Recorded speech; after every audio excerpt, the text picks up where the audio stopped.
Hello दोस्तों, तो कैसे हैं आप लोग। उम्मीद करता हूं कि आप सभी लोग बढ़िया होंगे, मस्त होंगे और अच्छे से जो अपनी पढ़ाई को कंटिन्यू कर रहे होंगे। तो जैसा कि आप सभी को पता है कि इस बार आपके बीएसटीसी का एग्जाम बहुत ही जल्द होगा, तो उसी के लिए आपको कुछ भी नहीं करना है। जीके के लिए आपको सिर्फ और सिर्फ मेरे चैनल पे विश्वास करना है। ठीक है, क्या करना है? विश्वास करना है। हमेशा जब तक एग्जाम नहीं हो जाएगा तब तक डेली क्लास लेके आता रहूंगा और सारे के सारे 50 में से 45 क्वेश्चन मेरी क्लास में से आपको स्क्रीनशॉट शेयर करूंगा। क्योंकि मैं इतना कॉन्फिडेंस के साथ इसलिए कह रहा हूं क्योंकि मैं वही क्वेश्चन लेके आ रहा हूं जो क्वेश्चन आपके पिछले वाले दूसरे एग्जामों में, बीएसटीसी के अलावा दूसरे एग्जामों में बहुत बार पूछे जा चुका है। यानी मतलब कुछ कुछ ऐसे क्वेश्चन है जो 6-7 बार एग्जाम में पूछे जा चुके हैं, यानी वो बहुत रिपीट होते हैं। और बीएसटीसी जैसे एंट्रेंस एग्जाम में वही क्वेश्चन पूछे जाते हैं जो बार बार आ चुके हैं।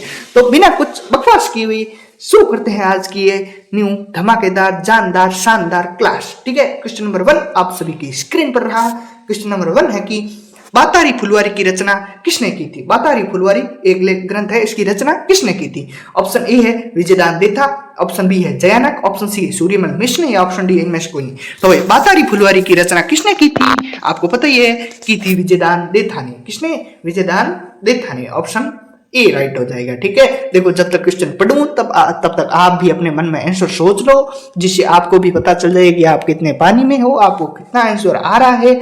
और अगर नहीं पता है तो यहाँ से देख लो, जिससे आपको पता चल जाए, क्योंकि क्वेश्चन तो यहीं से आने वाले हैं भाई साहब। क्वेश्चन नंबर 2 आप सभी की स्क्रीन पर रहा। ठीक है, क्वेश्चन नंबर 2 है कि मारवाड़ का पितृहंता किसे कहा जाता है।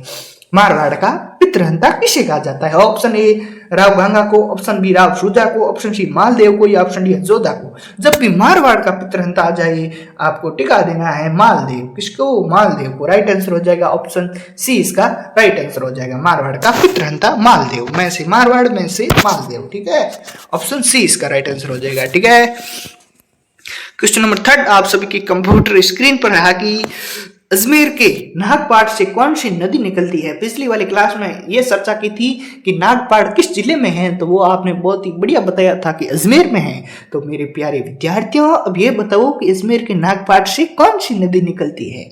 ऑप्शन ए है Mahi, option B Parvati, option C Kali Sindhi, option D Luni. तो सबको पता है यार, लूनी को आप कैसे बोल सकते हो, लूनी।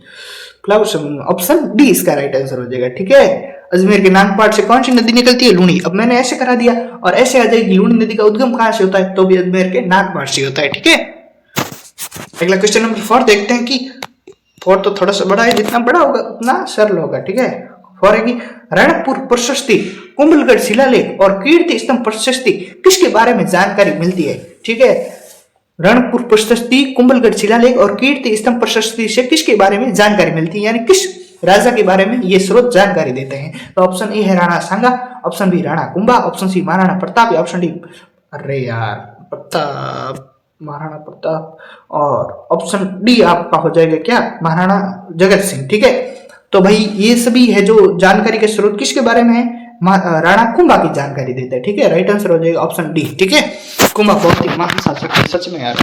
क्वेश्चन नंबर 5 है कि रणकपुर का प्रसिद्ध जैन मंदिर किस जिले में स्थित है। ठीक है, रणकपुर जैन मंदिर किस जिले में स्थित है। ऑप्शन ए है सिरोही, ऑप्शन बी है Pali, option C Udaipuri, option D Jalore. आप बताओ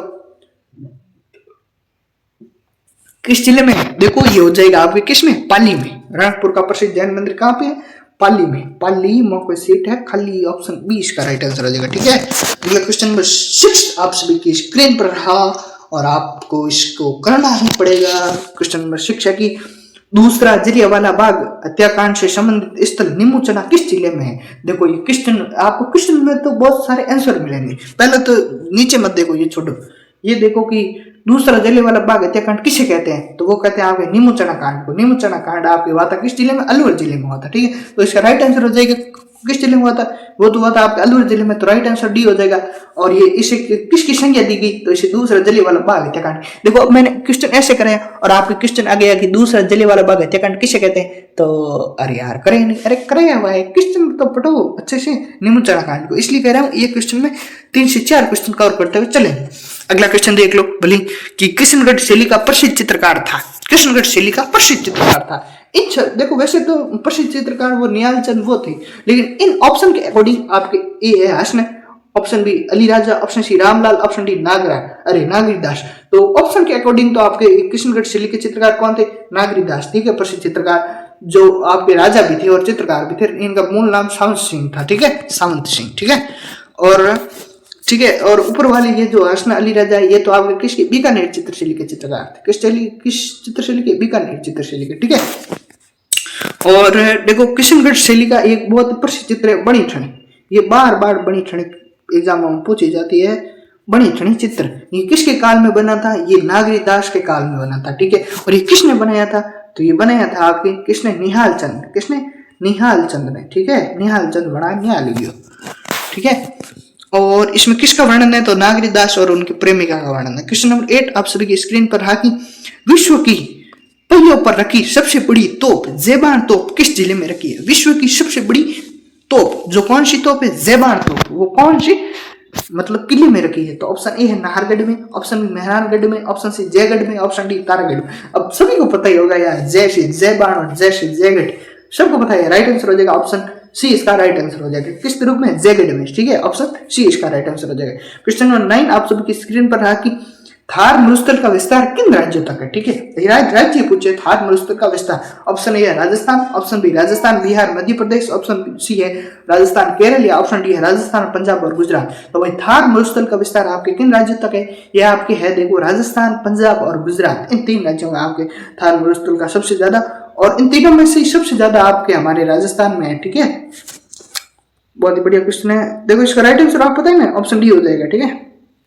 अगला क्वेश्चन नंबर 10 आप सबकी स्क्रीन पर है कि 1576 ईस्वी में हल्दी घाटी के युद्ध में अकबर की सेना का नेतृत्व किसने किया था? बहुत ही बढ़िया क्वेश्चन है। हल्दी घाटी का युद्ध कब हुआ था? ये तो हमने पिछली क्लास में चर्चा कर ली थी 18 जून 1576 को हुआ था।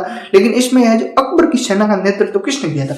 Option A Raja Bharman, option B Raja Man Singh, option C Mirza Raja Jai Singh, या ऑप्शन डी है सवाई ईश्वरी सिंह।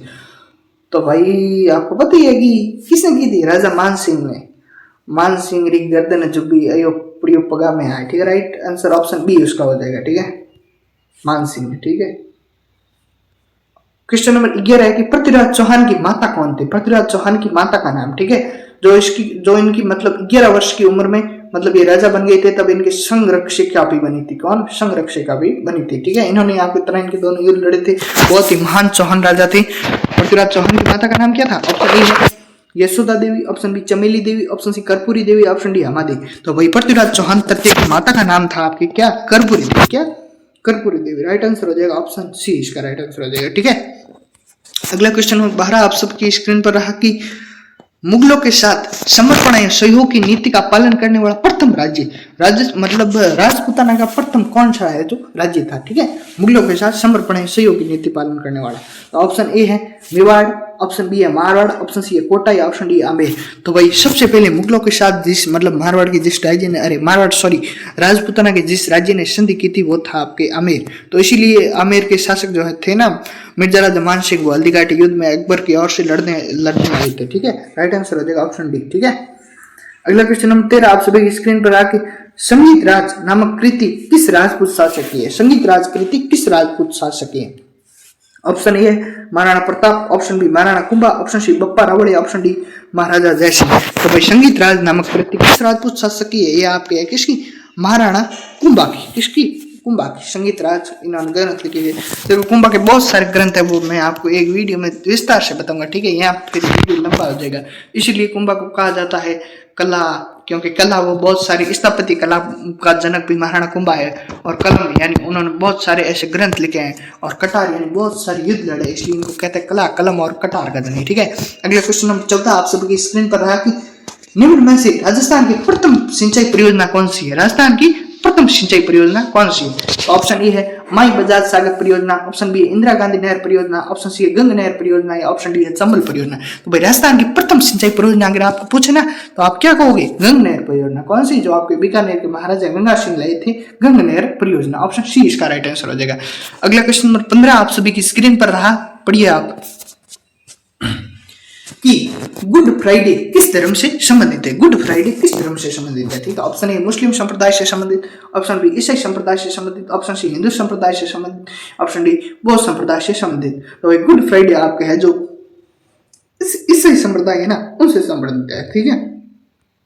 ईसाई संप्रदाय से संबंधित है गुड फ्राइडे का त्योहार, ठीक है। क्वेश्चन नंबर 16 आप सभी की स्क्रीन पर रहा कि राजस्थान की किस सभ्यता में अलंकृत ईंटों से निर्मित फर्श का अवशेष मिला है? किस सभ्यता में अलंकृत ईंटों से निर्मित फर्श का अवशेष मिला है? तो ऑप्शन ए है बालातन, ऑप्शन बी बेराट, ऑप्शन सी आड़ या ऑप्शन डी कालीबंगा। तो भाई अलंकृत ईंटें जैसे कौन सी सभ्यता से मिली है? वो आपके मिली है कालीबंगा से। कैसे? कालीबंगा से। राइट आंसर हो जाएगा ऑप्शन डी, ठीक है।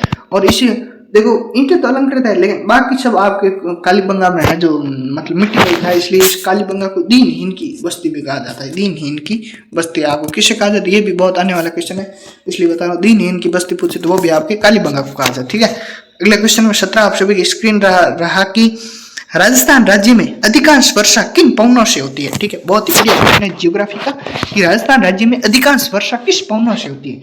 तो ऑप्शन ए है पश्चिमी विक्षोभों से, ऑप्शन बी है दक्षिणी पश्चिमी मानसून से, ऑप्शन सी है पछुआ हवाएं से, या ऑप्शन डी है इनमें से कोई। तो भाई राजस्थान में अधिकांश वर्षा आपकी होती है किससे? ये होती है आपकी दक्षिणी पश्चिमी जो मानसून आता है ना आपके हमारे अरब सागर की ओर से, ठीक है, उससे होती है। राइट आंसर ऑप्शन बी है। और पश्चिमी विक्षोभों से जो वर्षा होती है ना, बहुत ही बढ़िया क्वेश्चन है, रिपीटेड है। पश्चिमी विक्षोभों से जो वर्षा होती है वो कौन सी है? मावट, जिसे कहते हैं मावट, ठीक है। और इसका राइट आंसर आपको पता ही है, दक्षिण पश्चिम मानसून हो जाएगा, ऑप्शन बी हो जाएगा, ठीक है। अगला क्वेश्चन नंबर 18 देखते हैं कि जंतर मंतर को यूनेस्को की वर्ल्ड हेरिटेज सूची में कब शामिल किया गया? जंतर मंतर जो वेधशाला आपके जयपुर में है, उसको यूनेस्को की वर्ल्ड हेरिटेज सूची में कब शामिल किया गया? ऑप्शन ए है जुलाई 2010, ऑप्शन बी है जुलाई 2011, ऑप्शन बी है जुलाई 2009 या ऑप्शन डी है जुलाई 2013। तो भाई जंतर मंतर को कब किया गया था? जंतर मंतर को आपके जुलाई 2010 में किया गया था। राइट आंसर ऑप्शन ए हो जाएगा। अगला क्वेश्चन नंबर 19 देखते हैं कि किस प्रतिहार राजा के काल में प्रसिद्ध ग्वालियर प्रशस्ति की रचना की गई? ग्वालियर प्रशस्ति की रचना किस प्रतिहार राजा के काल में की गई? तो ऑप्शन ए है भोज प्रथम, ऑप्शन बी है रामभद्र, ऑप्शन सी है वत्सराज या ऑप्शन डी है भोज द्वितीय।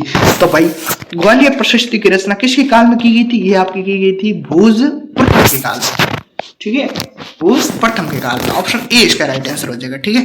क्वेश्चन नंबर 20 आप सभी की स्क्रीन पर रहा कि इंदिरा गांधी नहर परियोजना में सबसे अधिक लिफ्ट नहर योजनाएं किस जिले में है? ठीक है, इंदिरा गांधी नहर परियोजना में सबसे अधिक लिफ्ट नहर योजनाएं किस जिले में? तो लिफ्ट नहर सबसे अधिक आपके ऑप्शन ए है जोधपुर, ऑप्शन बी है जैसलमेर, ऑप्शन सी है हनुमानगढ़ या ऑप्शन डी है बीकानेर। तो भाई सबसे ज्यादा आपके किस जिले में? बीकानेर में। किसमें? क्योंकि यहीं से मतलब मेन लाभ इसी को मिलता है, तो सबसे ज्यादा इसी में। ऑप्शन डी इसका राइट आंसर है।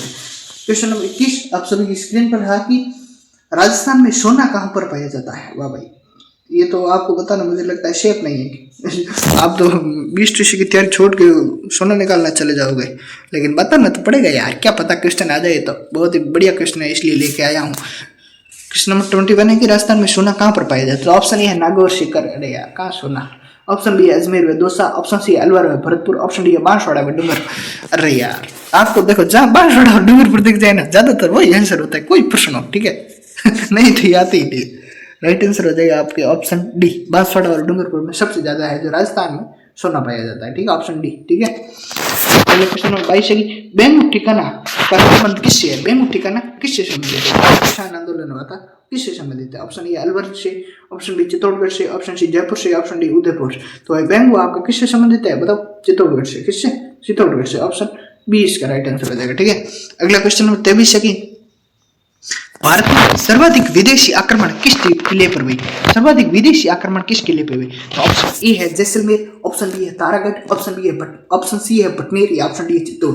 तो भाई सर्वाधिक विदेशी आक्रमण आपके हुए थे भटनेर दुर्ग पे। किस पे? भटनेर दुर्ग पे। राइट आंसर ऑप्शन सी हो जाएगा, जो कि आप भटनेर दुर्ग कहाँ है? ये आपके है कहाँ पे? हनुमानगढ़ में। कहाँ पे? हनुमानगढ़ में, ठीक है, भटनेर दुर्ग में, ठीक है। देखो आपके जैसलमेर दुर्ग, तो जैसलमेर में तारागढ़ आपके दो जगह है, एक तो तारागढ़ आपके अजमेर में और दूसरा तारागढ़ आपके है बूंदी में। किसमें? बूंदी में, ठीक है।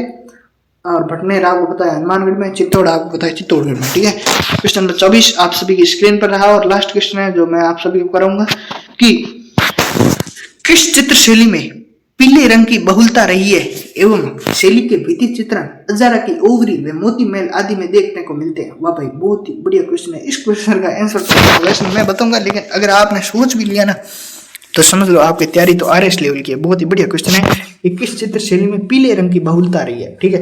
देखो यहाँ से आपको समझ नहीं आया ना, तो ये देख लो कि किस चित्र शैली के भित्ति चित्र अजारा की ओवरी व मोती महल आदि में देखने को मिलते हैं। ठीक है, अजेरा की ओरी और मोती महल जब भी आ जाए ना तो आपको मेवाड़ शैली नहीं करना है, बूंदी शैली क्यों करोगे यार, अजमेर शैली तो करना ही नहीं है, आपको करना है देवगढ़ शैली। ठीक है, अजरा की ओरी और मोती महल जब भी आ जाए और पीला रंग प्रदान आ जाए जब आपको करनी है देवगढ़ शैली, देवगढ़ चित्र शैली। ये भी आपके मेवाड़ चित्र शैली की एक उपशैली है, देवगढ़ चित्र शैली। राइट आंसर हो जाएगा ऑप्शन बी। ठीक है, अगला क्वेश्चन नंबर 25 आप सभी की स्क्रीन पर आके, भोराट का पठार निम्नलिखित में से किन जिलों में फैला हुआ है? भोराट का पठार निम्नलिखित में से किन जिलों में फैला हुआ है? तो ऑप्शन ए है कि पाली और सिरोही में, ऑप्शन बी उदयपुर डूंगरपुर में, ऑप्शन सी उदयपुर राजसमंद में, या ऑप्शन डी है राजसमंद अजमेर में। तो इसका आंसर मैं नहीं बताऊंगा, आपको बताना है कमेंट में कि भोराट का पठार निम्नलिखित में से किस जिलों में फैला हुआ है।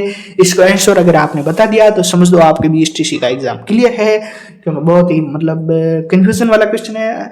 तो अब तो आपको क्या करना है, आपको पता ही है हमें से क्या कहे, वीडियो को लाइक करना है और चैनल को सब्सक्राइब आपने अभी तक मुझे लगता है नहीं किया है, तो नहीं किया है तो प्लीज सब्सक्राइब कर देना, क्योंकि बहुत मेहनत लगती है यार। प्लीज सब्सक्राइब कर दो, अच्छा सा कमेंट कर दो और इस आंसर का क्वेश्चन का आंसर बता दो। ठीक है, आज के लिए बस इतना ही, मिलते हैं अगले वीडियो में, तब तक के लिए बाय।